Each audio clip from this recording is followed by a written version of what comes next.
tawag kayo pakulit. Asan kaya Sharing ng sabon, sharing din ng iyo. Wow, Not all body wash. Safeguard Body Wash. Walang sharing ng iyo. Pwede sa buong pamilya. Healthy skin feel, kills germs and deep cleans. Shared iyo. Not on Body Wash. Use Safeguard Body Wash. Bakit sa mga inasal? Matik! Uy! Di na pagkain ang napapasarap dito.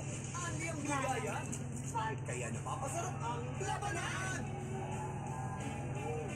Sama-sama sa saya. Kaya napapasarap ang tawanan! Walang husgahan. Magiging totoo lang.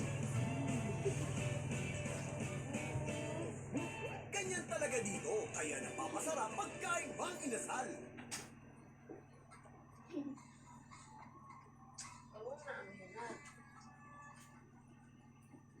Anong sabi ng mga boss?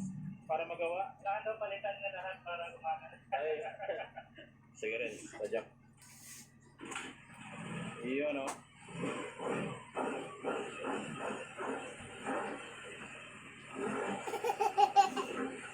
So, matotoo boss, magkano lahat ng gastos mo dito sa motor mo? Parang 10,000 din. 10,000. Ito, 50 pesos lang. Pero importante, gumagana na. 2 months. Sige, Parang 3 months. 3 months. 3 months mo inintay bago mandar. Tawa ng tagpuan na.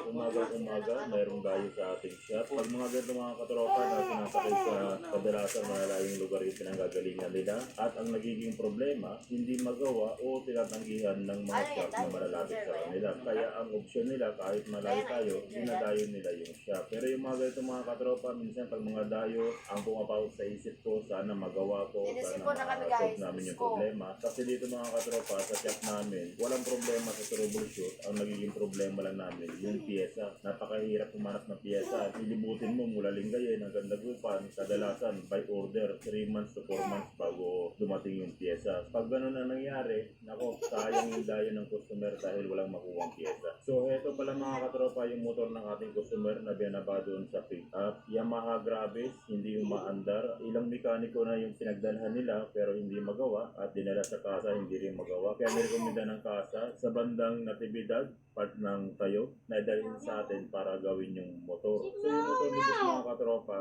marami na silang pinalitan at medyo lumubo na rin yung gastos. Halos 10,000 na rin ang nagastos sa motor ni boss pero hindi pa rin mapaandar. At syempre bago natin simulan yung ating pag-troubleshoot mga katropa, ugaliin natin na tanungin sa customer kung ano yung unang nangyari, bakit hindi umandar, at sino yung mga gumawa at ano yung mga ginawa. Para doon tayo magsimula ng idea kung ano ba talaga yung gagawin natin. Boss, bali, anong nangyayari dito? Dilaan ko siya sa ilaw. Tapos dito pala, medyo malalim. Malalim. Bilang nabili ko sa kanya. Dinala ko sa mekaniko, ang unang ginawa nila, Drinin nila yung gear oil. Tapos nililisan na nila yung mga yung CVT, yung pangilid. okay mga Tapos, paano napalitan to? Sa ano ba? Sa No, napalitan dito? mainit. sabi na nung mekaniko sa akin pala, idalik mo na sa taxi. Yung Mainit. ginala ko sa No, kasa, it's hot. kinik naman nila yung ibang It's hot.